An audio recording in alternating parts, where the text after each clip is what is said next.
BRS working president KTR పై కేంద్ర మంత్రి బండి సంజయ్ తీవ్ర విమర్శలు చేశారు. కేసీఆర్ లేకపోతే కేటీఆర్ ను ఎవరూ పట్టించుకోరని, తెలంగాణ చరిత్ర తెలియని రాజకీయ మూర్ఖుడు కేటీఆర్ అంటూ తీవ్ర స్థాయిలో ధ్వజమెత్తారు. మరోసారి తనపై అనుచిత వ్యాఖ్యలు చేస్తే ఊరుకోనన్నారు.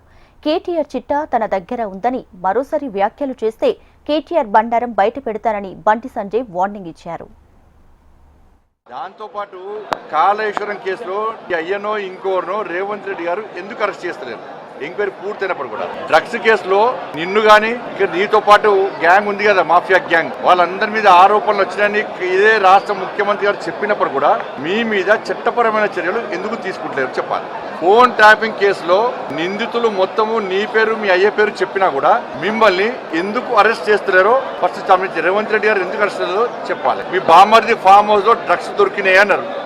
నువ్వు కూడా అప్పటిదాకా ఉండిపోయినావు, బాగా డ్రగ్స్ తీసుకున్నావు నువ్వు కూడా అని చెప్పి రేవంత్ రెడ్డి గారే మాట్లాడారు. మరి నీ మీద ఎందుకు చర్యలు తీసుకోలేదో చెప్పాలి. ఈ ఫార్ములా రేస్ కార్యం ఉన్నది, దాని మీద నువ్వు సుప్రీంకోర్టు పోయినావు, హైకోర్టు పోయినావు, కోర్టు మొత్తం క్లియర్గా చెప్పేసింది, ఏమన్నా చేసుకోవచ్చని నీ పిటిషన్ కొట్టేసింది.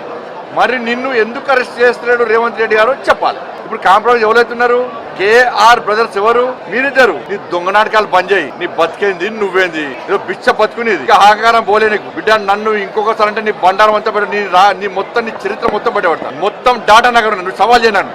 ఇప్పుడు నా సవాల్ చేయి, చరిత్రకు సిద్ధమని చెప్పాను. నీ చరిత్ర బయట పెట్టడానికి నేను సిద్ధము, పర్సనల్ గా పోవద్దని పోతలేను. నువ్వు నా సవాల్కి సిద్ధమా చెప్పు, నీ బయట పడతాను. లీగల్ నోటీస్ ఇచ్చినావు, పిరికి పందులకి పారిపోయిన పిరికి పందవు నువ్వు. అసలు నీ అయ్య లేకుంటే నీ కుక్కల దగ్గర మళ్ళీ చెప్తున్నా, కేసీఆర్ అనే వ్యక్తి కాదు అన్నురా రాళ్ళు చెప్పుతో కొడతారు నేను. నువ్వు రాజకీయ పాపం గడుపుకునే మూర్ఖునివి, ఒక ఫాల్తు రాజకీయ నాకునివి నువ్వు నా గురించి మాట్లాడేది. నేను మా నాయన పేరు చెప్పి రాజకీయాలు రాలే, మా తాత పేరు చెప్పి రాజకీయాలు రాలే.